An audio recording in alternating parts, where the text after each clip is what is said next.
KDKR Decatur, Dallas-Fort Worth, and 91.3 KYJC Commerce. Portions of KDKR programming do not necessarily reflect the views of this station, its management, or staff. Prudent Money with Bob Brooks is sponsored by the Prudent Money Foundation on 91.3. Well, how to live a stress-free financial life. Today we're going to take a look. Stay tuned for Prudent Money.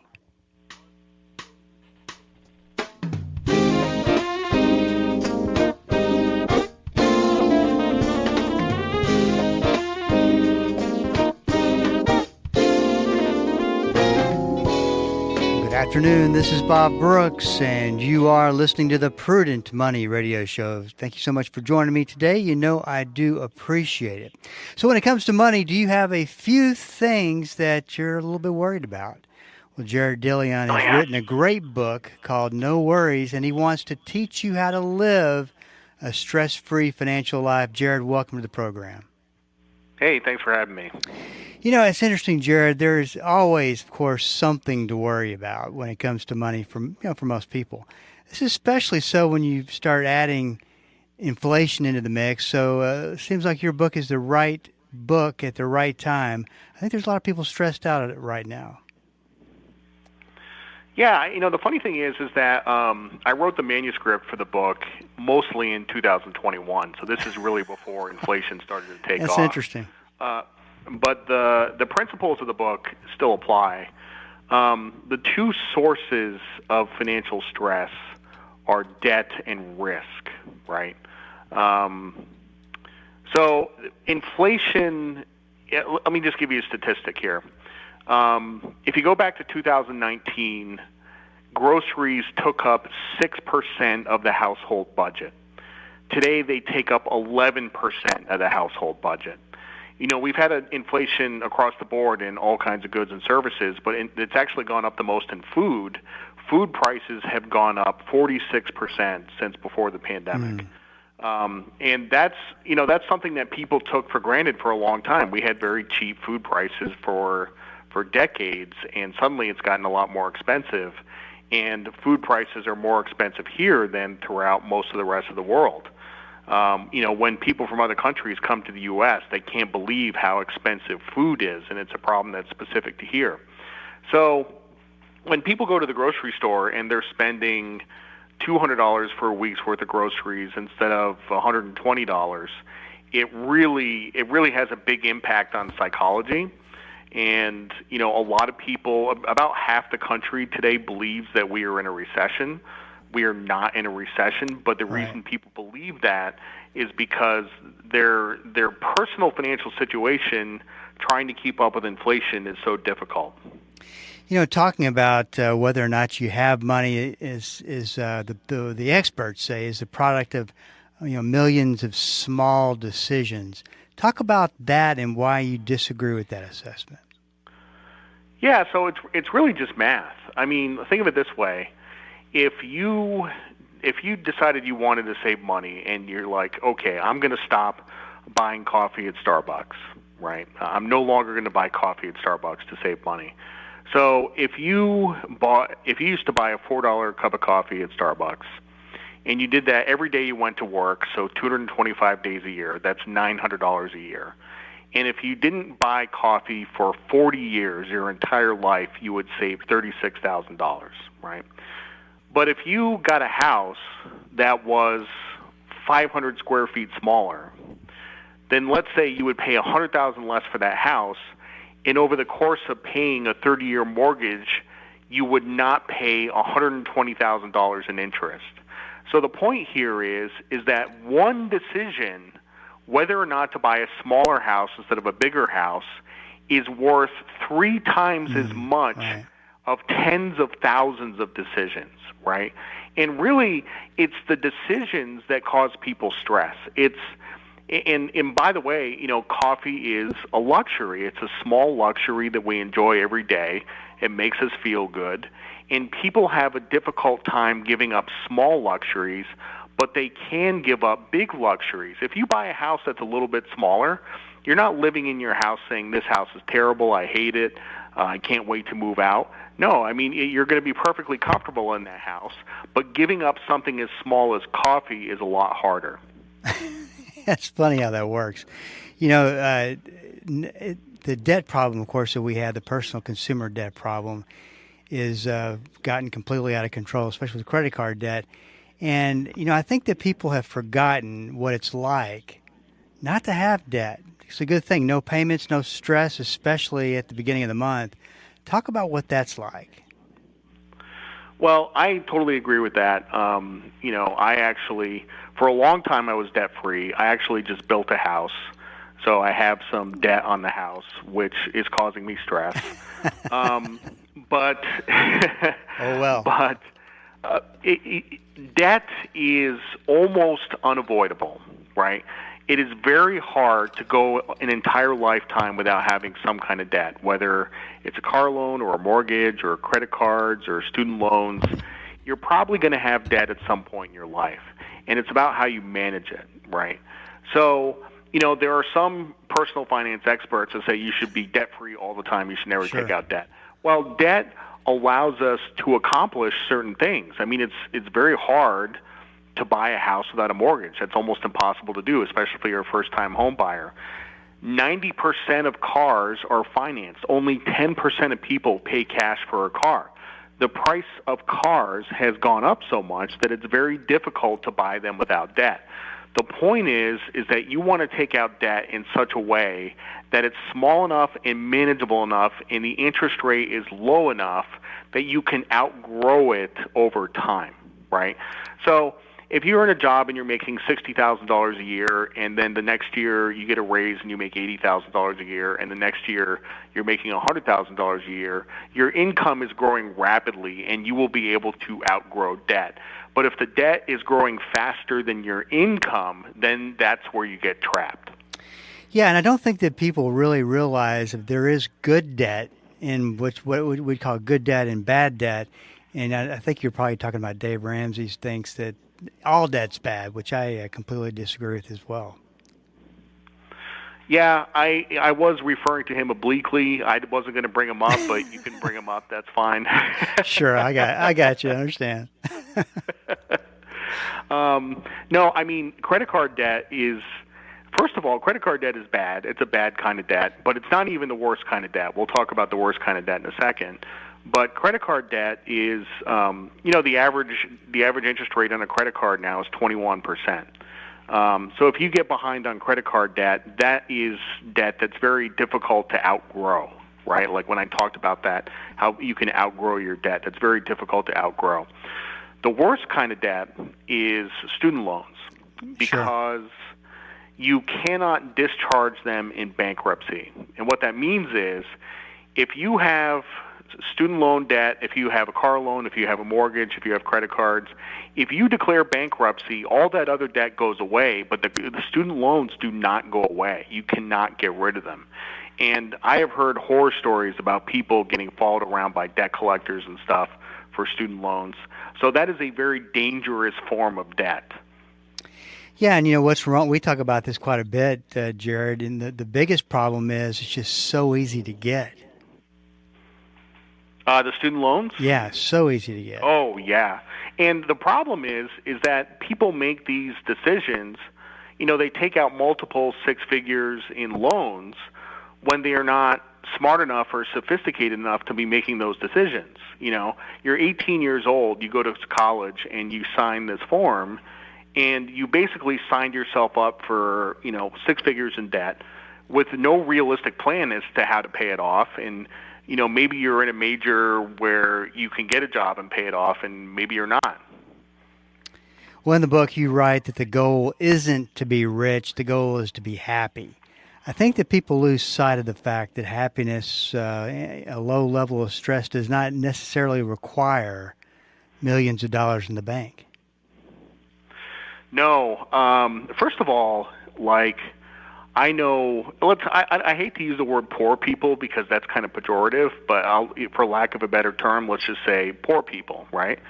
I know poor people who are perfectly happy. Their basic needs are met. They have food, they have a place to live, they have a car, they have a computer, they have a TV. Like, they have their basic needs are met, and they don't have any debt, and they don't have any risk. They don't have any risk in the financial markets. So they are living a stress-free financial life, and they don't have any financial stress. Then you have billionaires who have huge amounts of debt, hundreds of millions of dollars in debt. They bought houses all over the country, or they have a plane, or they have, whatever, and they experience financial stress. So whether or not you're happy with your financial situation does not depend at all on how much money you make. You can be happy with a little amount of money. You can be miserable with a lot of money. It depends on how you structure your financial life. This is Bob Brooks, and you are listening to the Prudent Money Radio Show. Thank you so much for joining me today. I do appreciate it. I'm talking to Jared Dillian about a great book, No Worries, How to Live a Stress-Free Financial Life.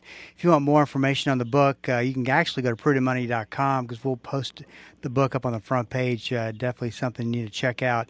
No Worries, How to Live a Stress-Free Financial Life. Let's talk a little bit about investment risk.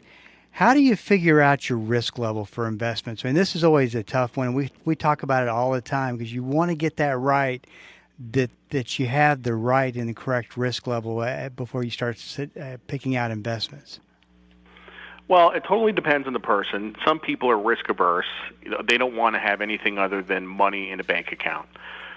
Some people are risk seeking. They buy GameStop, they buy Dogecoin.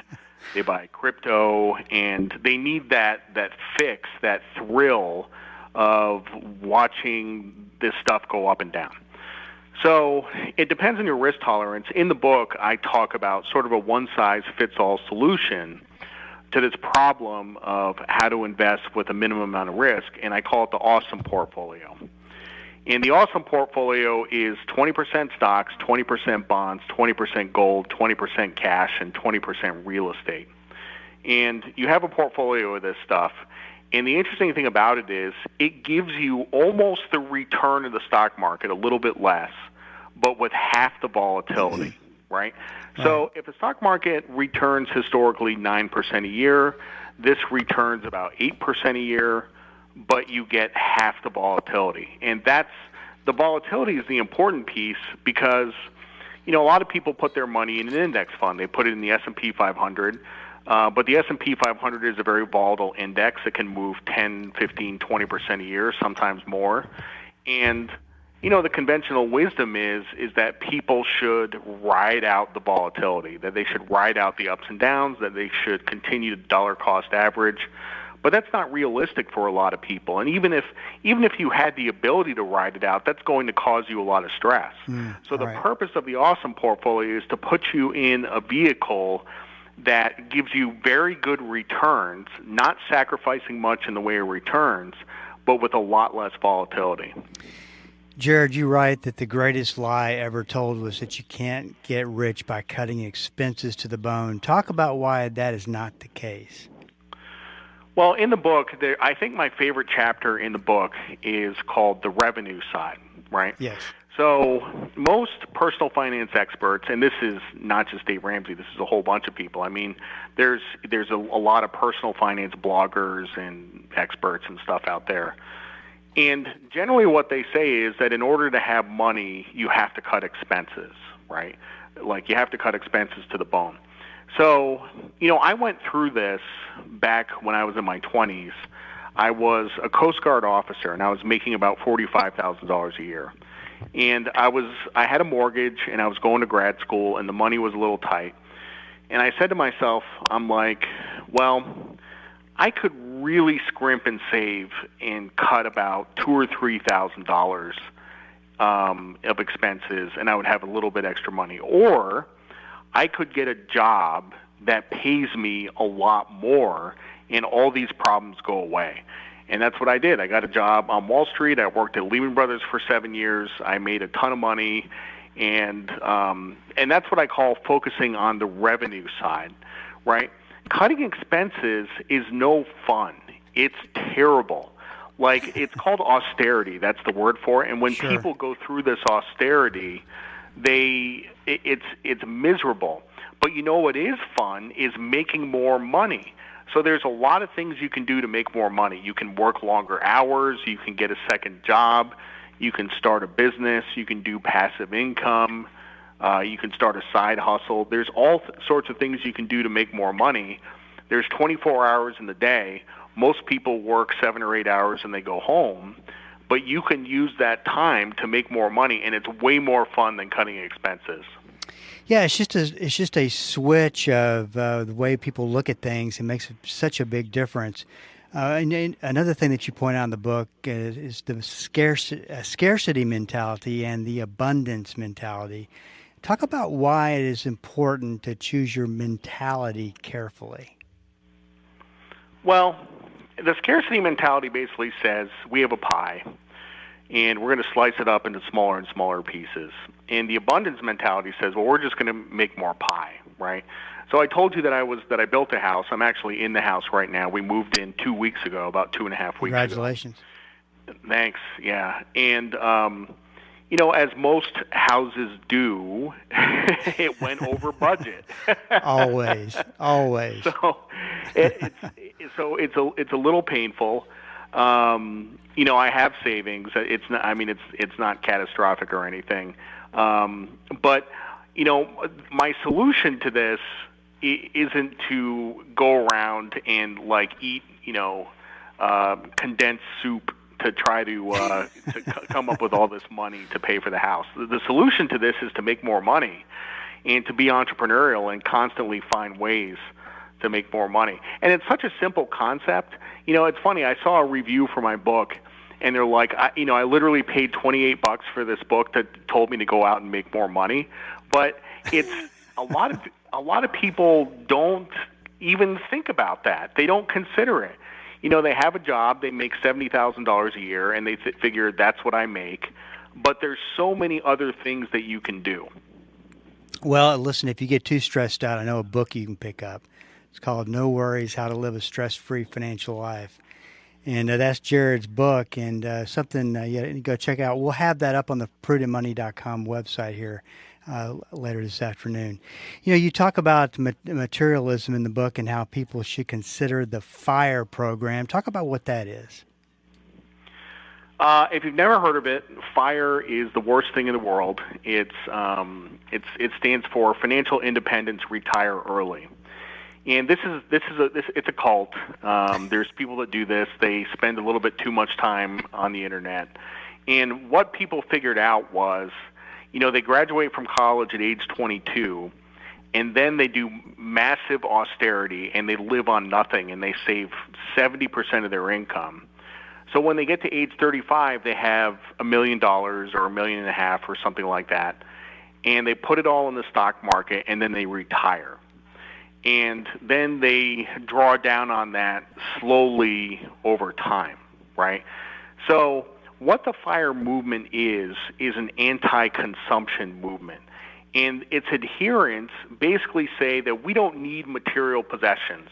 I can live in a tiny house. I can ride a bike. I don't need air conditioning. I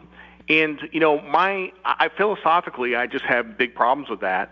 I kind of believe the opposite. I believe that we should produce a lot and consume a lot. We should try to make as much income as we possibly can, and we should try to enjoy that income, look, everybody deserves to live in a big house, right?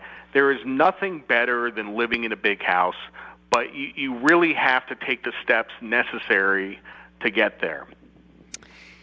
Jared, I appreciate how you mentioned in the book that as parents, we really have to be teaching our kids about money. I think it's something that is overlooked. Talk about some of the ways that you can actually do that. Teaching kids about money. Honestly, I think the book is probably suitable for anybody 16 and up, Right. So I would have them read the book. It's funny, the most common thing that people say about the book, I have my contemporaries in their 40s and 50s, they read this and they say, gosh, I really wish I had this when I was in college, So young people really need to be reading this book, and I know a lot of my followers and a lot of my readers have given this book young people to get them started financially. Tell me this, what are your feelings about gold? I love gold. First of all, gold is 20% of the awesome portfolio. And the reason, a lot of people say, well, why do you have so much gold in the awesome portfolio? Most people, a lot of people don't have gold, and even the people that do, that's like 2% or 5% of their portfolio. 20% is a lot. But, honestly, I think having 80% stocks in your portfolio is a lot. That kind of scares me. I would rather have 20% gold than 80% stocks. So what gold is it's the ultimate diversifier, and it's a little bit tough to explain on the radio, the math behind it. So I'll use an analogy. Gold is Dennis Rodman, the basketball player, okay? So Dennis Rodman is in the Hall of Fame, but he's the lowest scoring member of the Hall of Fame. He only scored about 6 points a game. But what he could do was he could pass, he could rebound and pass to other teammates. So if you had a team full of Dennis Rodmans, it would be a terrible team because it couldn't score. But if you take a Dennis Rodman and you add it to 4 other guys who can score, then it becomes a championship team. And that's what gold really does. If you had a portfolio of 100% gold, it would be a pretty boring portfolio. But gold is the ultimate diversifier. When you add gold to a portfolio, it brings the risk down and lowers the volatility. It doesn't matter what's in it. And that's because gold is not really correlated with anything. And if it is correlated with something, that correlation is not stable. So that's why it's the ultimate diversifier, and I think everybody needs to have 20% of it in their portfolio. Jared, I got about a minute left, and I got to ask you this. You're with Lehman Brothers when it went under, right? Yeah. What was that like? I've always wondered. The day before, and then everybody knew it was coming, and the morning of September 15th, 2008, I walked through Times Square and up to the building, and there was a bunch of TV trucks around the building, and there was reporters sticking microphones in my face. And I got up to my desk on the second floor, and the first thing I did was I took my tie off because if we're bankrupt, I don't need to be wearing a tie. Right.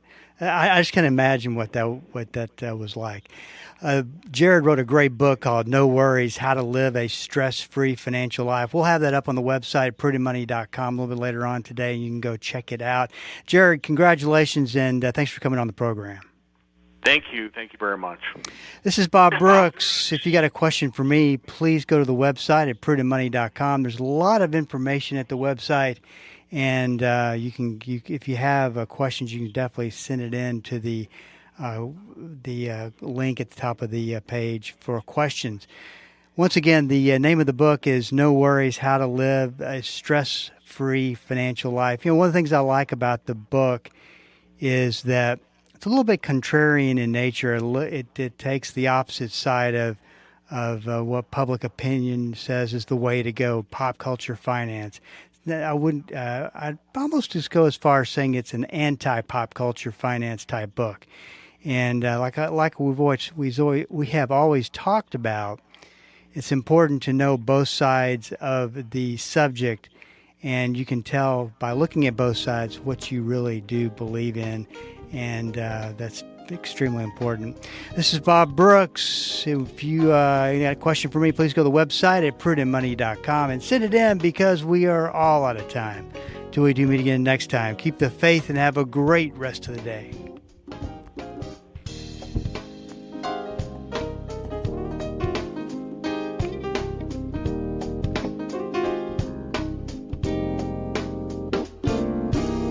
That's all the time we have for today.